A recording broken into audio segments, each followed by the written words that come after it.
Di ruang sidang Dewan Keamanan PBB, lampu kristal berkilau di atas kepala para delegasi saat suara perwakilan Indonesia menggema, menolak klaim sah Malaysia atas Sabah dan Sarawak. Ini bukan integrasi, ini aneksasi terselubung. Seru diplomat Indonesia menatap tajam ke arah meja delegasi Inggris dan Malaysia yang duduk berdampingan.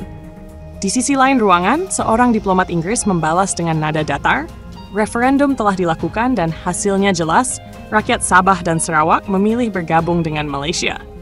Perwakilan Indonesia dengan ekspresi tegas mengangkat dokumen yang dipenuhi bukti. Kami memiliki kesaksian bahwa pemungutan suara dilakukan di bawah bayang-bayang senjata Inggris. Sementara itu di Jakarta, Soekarno berdiri di hadapan massa yang bersorak di lapangan Merdeka. Suaranya membahana, "Kita tak butuh Inggris menentukan nasib bangsa serumpun." Di Kuala Lumpur, Perdana Menteri Tunku Abdul Rahman duduk di ruang kabinet, mengetuk-ngetukkan jarinya ke meja sebelum berkata lirih kepada penasihatnya, "Jika mereka memulai, kita harus siap." Dengan suasana semakin panas, keputusan untuk menggerakkan kekuatan militer hanya tinggal menunggu waktu, sementara dunia menatap Asia Tenggara dengan napas tertahan. Di sebuah ruang rapat berasap di Markas Besar TNI Jakarta, Panglima TNI menundukkan kepala saat Soekarno melemparkan dokumen ke meja. Suaranya penuh amarah. "Kita tak bisa ya diam saja." Letnan Jenderal Ahmad Yani menghela napas sebelum menjawab dengan tenang. "Operasi terbatas bisa dilakukan, tapi kita harus memastikan dukungan rakyat di sana."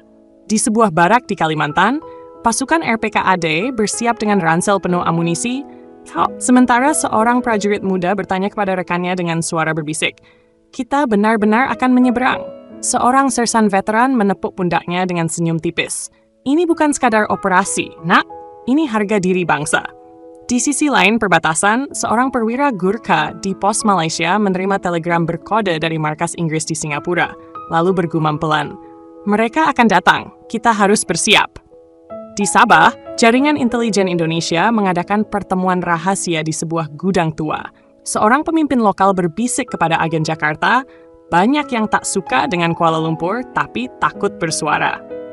Dengan pasukan yang mulai bergerak di kedua sisi perbatasan, bentrokan bersenjata bukan lagi sekadar kemungkinan, melainkan kepastian yang tinggal menunggu detik pertama tembakan dilepaskan. Di bawah bayang-bayang pohon raksasa Kalimantan Utara, seorang perwira Inggris mengangkat tangannya, memberi aba-aba kepada pasukan Malaysia untuk merayap maju di tengah kabut subuh. "Pastikan mereka tidak lolos," teriak Letnan Barker. Matanya menyorot tajam ke arah semak-semak yang bergerak tak wajar. Tiba-tiba, ledakan granat mengoyak udara, memecah keheningan dan menyalakan baku-bak sengit antara dua pasukan yang sama-sama bersembunyi di balik akar dan batu.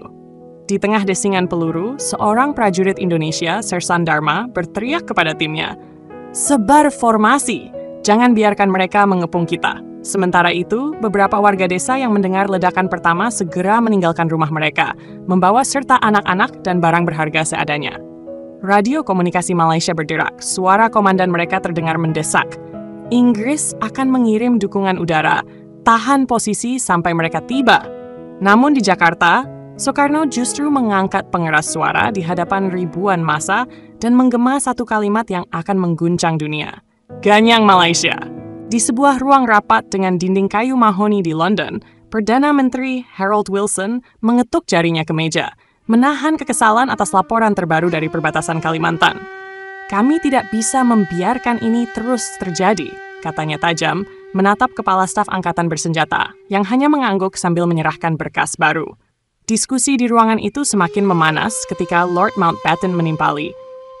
"Operasi harus diperluas, kita kirim tambahan armada ke Singapura. Jangan beri Indonesia ruang bernapas." Di saat yang sama, seorang agen MI6 duduk di sebuah kedai teh di Jakarta, mendengarkan dengan cermat percakapan dua perwira Angkatan Darat Indonesia yang membicarakan pengiriman pasukan ke Sabah. "Aku dengar kita akan kirim lebih banyak pasukan ke perbatasan," ujar salah satu perwira, sembari mengaduk tehnya perlahan. Sang agen mencatat dengan cepat di buku kecilnya sebelum meninggalkan kedai dengan langkah ringan, membawa informasi yang bisa mengubah jalannya perang.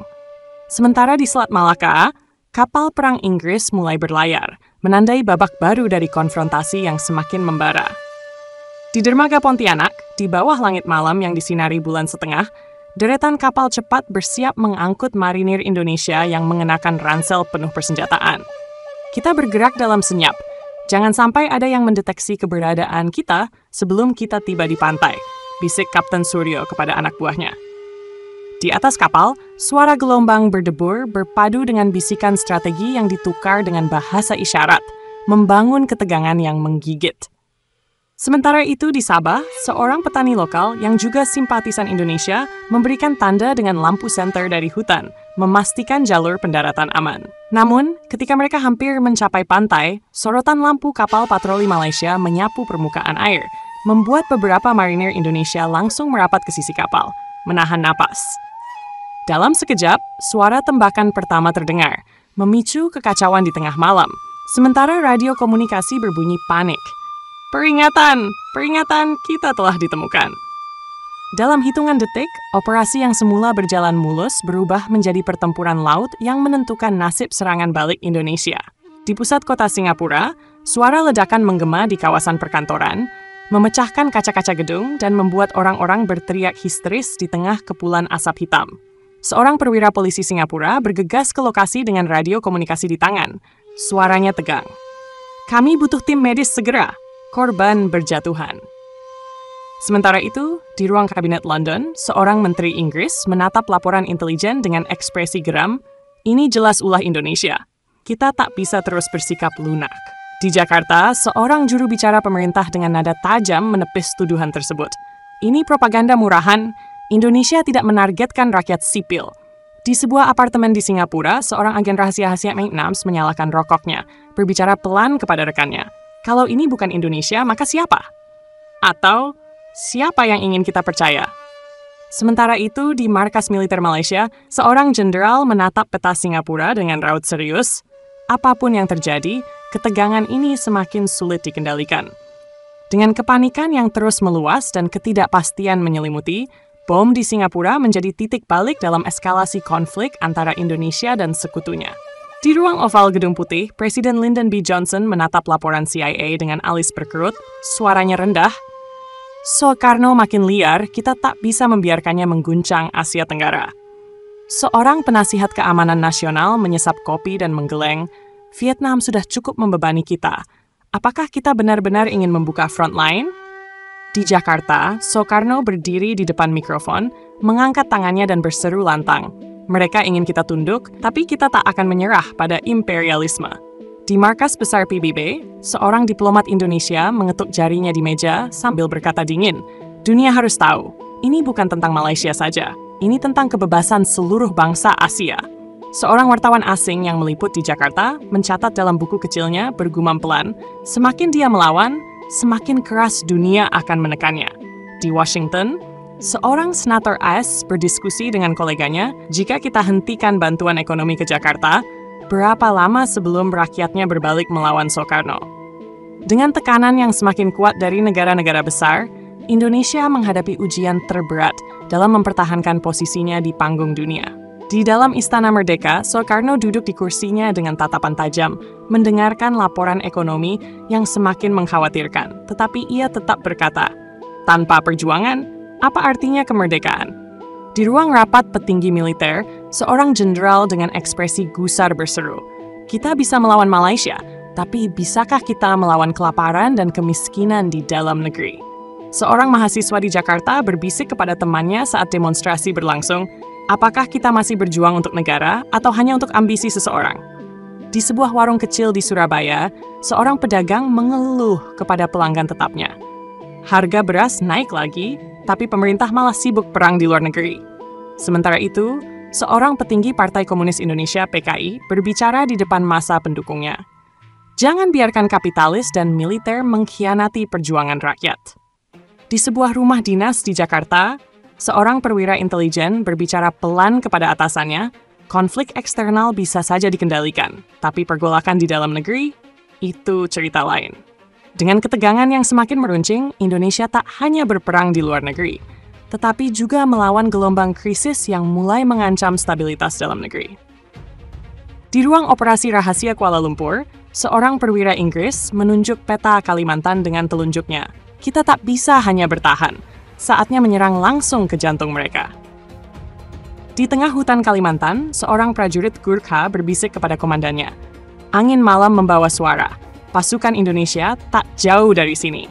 Di sebuah kamp gerilya Indonesia, seorang perwira muda menyalakan lampu Petromax dan berbicara lirih. Mereka kira kita tak siap, tapi ini tanah kita takkan mundur. Saat fajar menyingsing, suara letusan senapan dan granat mulai menggema di hutan perbatasan, menandakan awal dari serangan mendadak Malaysia. Di Jakarta, seorang ajudan berlari memasuki ruang rapat dan berseru, "Kamp-kamp kita di Kalimantan diserang. Kita kehilangan banyak orang." Seorang jenderal TNI menggebrak meja. Suaranya menggelegar. "Jika mereka mau perang, maka kita harus memastikan mereka menyesalinya." Dengan kedua belah pihak, kini melangkah ke strategi ofensif.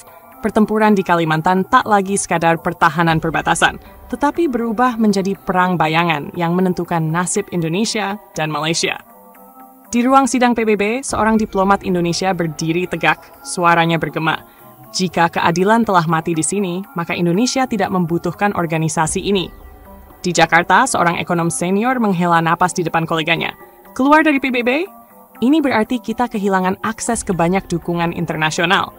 Sementara itu, di ruang rapat para jenderal, seorang perwira berseru, "Ini bukan hanya soal politik, ini soal bagaimana dunia melihat kita."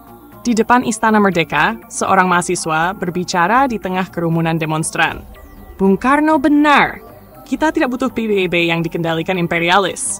Di Washington, seorang pejabat Departemen Luar Negeri AS menyesap kopinya sambil berbisik pada rekannya, "Kita tidak perlu repot, Soekarno sedang menggali kuburannya sendiri." Sementara itu, di dalam ruang pers, seorang wartawan asing mencatat dalam bukunya, dengan satu keputusan ini, Soekarno membuat Indonesia semakin terisolasi. Dengan keluarnya Indonesia dari PBB, dunia menyaksikan negara ini semakin berjalan sendiri, bertaruh pada visinya yang semakin konfrontatif.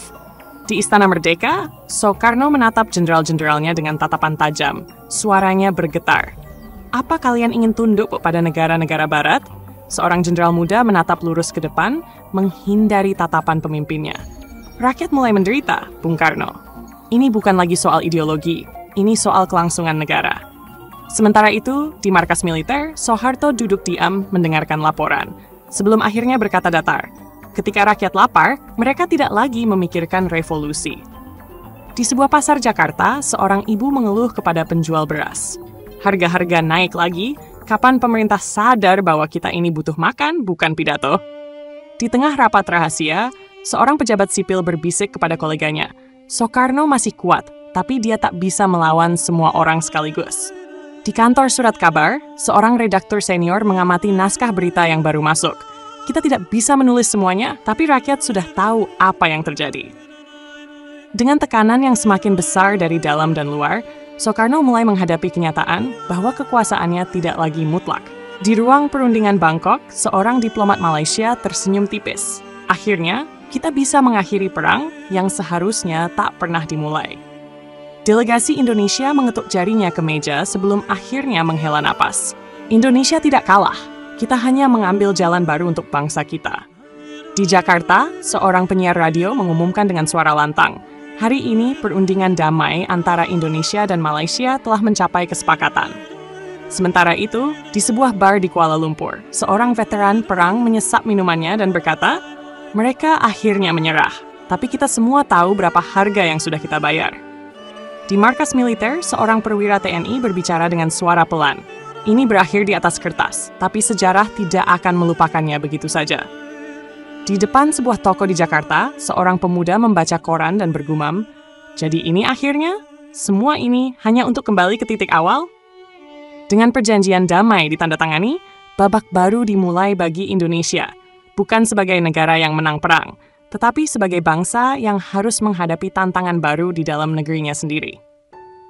Di sebuah ruang kelas di Jakarta, seorang guru sejarah menulis di papan, "Konfrontasi Indonesia-Malaysia, 1963-1966."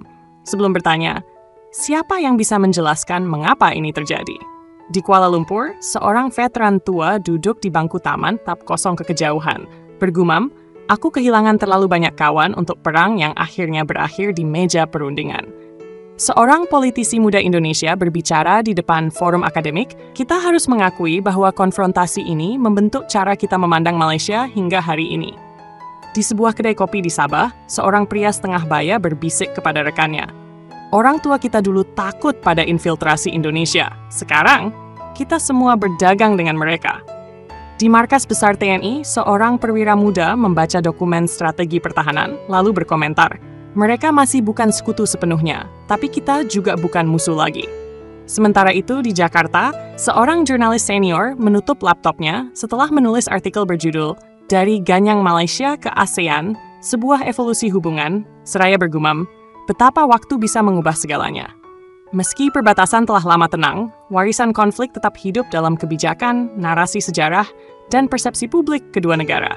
Di Istana Merdeka, Prabowo duduk tegak di meja rapat, menatap peta Asia Tenggara, lalu berkata, Malaysia adalah kawan, tapi juga pesaing. Kita harus tetap waspada. Di Kuala Lumpur, seorang pejabat Kementerian Pertahanan Malaysia menoleh ke rekannya lalu berbisik, militer Indonesia semakin kuat, apakah kita harus khawatir? Seorang analis politik di Singapura menulis di kolom editorialnya, sejarah membuktikan bahwa hubungan Indonesia-Malaysia selalu berjalan di antara kerjasama dan ketegangan. Di sebuah pangkalan udara di Kalimantan, seorang pilot TNI AU menyiapkan jet tempurnya, berkata kepada teknisinya, dulu mereka sebut kita agresor, sekarang kita yang menjaga stabilitas di kawasan. Di Washington, seorang diplomat AS berbicara dalam pertemuan tertutup. Dengan kebangkitan China, kita butuh Indonesia sebagai mitra utama. Malaysia? Itu pertimbangan kedua. Di sebuah forum pertahanan di Jakarta, seorang mantan jenderal berbicara lantang, kita tidak boleh terjebak masa lalu, tapi kita juga tak boleh lupa bagaimana dulu mereka memperlakukan kita. Dengan dunia yang semakin kompleks, Prabowo dan para pemimpin Indonesia tahu bahwa bayang-bayang masa lalu tetap memengaruhi setiap keputusan di masa kini dan masa depan. Di meja rapat Kementerian Pertahanan Indonesia, seorang analis strategi mengetik di laptopnya, lalu berkata, dengan 400.000 personel aktif dan 400.000 cadangan, kita unggul 4 kali lipat dibandingkan Malaysia. Di Kuala Lumpur, seorang jenderal Malaysia memandang grafik anggaran militer, lalu berbisik, anggaran mereka jauh lebih besar dalam jangka panjang, kita tak bisa menyaingi modernisasi mereka. Di markas besar TNI, seorang perwira menatap peta pergerakan strategis di layar besar, lalu berkata, jika terjadi konflik, superioritas jumlah pasukan dan alutsista kita akan memberi keunggulan taktis. Di pangkalan udara Malaysia, seorang teknisi jet tempur berkomentar, mereka punya lebih banyak pesawat, tapi kita masih bisa mengandalkan serangan terarah dan strategi defensif. Seorang reporter militer di Jakarta menulis, Indonesia berada di peringkat 15 besar militer dunia, sementara Malaysia di peringkat 42, selisih yang signifikan dalam segala aspek kekuatan. Di Washington, seorang analis pertahanan AS berkata kepada rekan-rekannya, jika terjadi konflik, Malaysia akan mengandalkan sekutu, sementara Indonesia bisa bertahan sendiri. Dengan keunggulan jumlah personel, persenjataan, dan anggaran, Indonesia memiliki posisi yang lebih dominan dalam skenario militer. Namun faktor geopolitik dan diplomasi tetap menjadi penentu utama dalam menjaga stabilitas kawasan. Di tengah ingatan sejarah dan perbandingan kekuatan yang terus dibahas, satu hal yang tak terbantahkan adalah bahwa konflik tidak hanya ditentukan oleh jumlah pasukan dan senjata, tetapi juga oleh strategi, diplomasi, dan kestabilan internal. Indonesia dan Malaysia, meski pernah berseteru dalam konfrontasi, kini berada dalam lanskap geopolitik yang lebih kompleks, di mana kerjasama regional seringkali lebih menguntungkan daripada konflik terbuka. Keunggulan militer Indonesia yang lebih besar bukanlah jaminan kemenangan absolut, karena faktor internasional dan peran sekutu dapat mengubah dinamika perang dengan cara yang tidak selalu bisa diprediksi. Pelajaran dari masa lalu menunjukkan bahwa perang, selain meninggalkan luka sejarah, juga dapat menghambat pertumbuhan ekonomi dan merusak stabilitas sosial yang telah dibangun selama bertahun-tahun. Keputusan yang diambil oleh para pemimpin saat ini akan menentukan arah hubungan kedua negara di masa depan. Apakah akan tetap berkompetisi dalam ketegangan atau justru memperkuat persatuan di kawasan Asia Tenggara? Dengan diplomasi yang bijak dan pemahaman mendalam akan sejarah, Indonesia dan Malaysia memiliki peluang untuk membangun masa depan yang lebih stabil tanpa harus mengulang kesalahan konflik di masa lalu. Pada akhirnya, persaingan boleh tetap ada, Tetapi perang bukanlah jawaban, karena sejarah telah membuktikan bahwa kemenangan sejati bukanlah dalam pertempuran, melainkan dalam perdamaian yang bertahan lama.